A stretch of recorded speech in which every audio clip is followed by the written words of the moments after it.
নমস্কাৰ, মোৰ নাম মণি পেগু। আমাৰ দাদা মেণ্টেলত চাকৰি কৰে। তেওঁ আজি শনিবাৰ বিপুল ননীন্দ্ৰ শৰ্মা। তেওঁ আজি শনিবাৰ জামুগুৰিত গৈছিলে তেওঁ ভনীয়েকৰ লগত। আৰু আমি শুনিব পাৰিছোঁ ৰাতিপুৱা 5টা বজাত গৈছে। তেওঁ আমাৰ আগত কৈ আছে যে 10টা বজাত গৈছোঁ বুলি কিনে। 10টা বজাত গৈছে, তেওঁ গৈ কিনে তাত দুইজন গৈছে। যোৱাৰ পিছত তেওঁ কি হৈছে আমি নাজানো ঘটনাটো।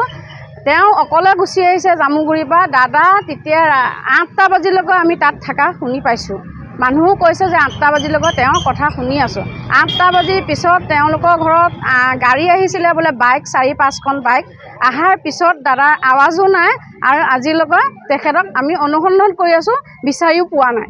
সেইটো কাৰণে আমি আৰক্ষী মহাশয়ৰ ওচৰত আমি বিচাৰক হিচাপে আমি কাগজ জনাইছোঁ, তেওঁলোকক বিচাৰি কৰিছোঁ। তেওঁলোকে বিচাৰি আছে, এতিয়ালৈকে তেওঁ একো অনুসন্ধান তদন্তও কৰি আছে, তেওঁলোকেও পোৱা নাই আৰু আমিও বিচাৰি আছোঁ, আমিও পোৱা নাই। ৰাইজ আপোনালোকৰ ওচৰত হাতযোৰ কৰিছোঁ, ক'ৰবাত যদি আমাৰ দাদাক দেখা পাইছে আমাক জনাওক। আপোনালোকে বাৰ হাতযোৰ কৰিছোঁ।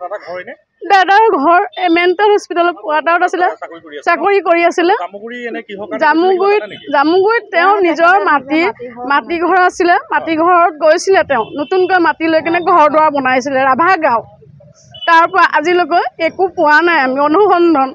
সন্দেহ আছে তেওঁ ফেমিলিৰ ওপৰত আছে। তেওঁ ফেমিলি কৈছে যে ভাই ককাই মোৰ দাদা ভাইটিৰ লগত কাজিয়া লাগি কিজানি ভাইটিয়ে মাৰি পেলালে এতিয়া কি কৰিবি, ডেড বডি আমি নাপাওঁ এনেকৈ কৈ আছে। বিচাৰি পোৱাই নাই আমি।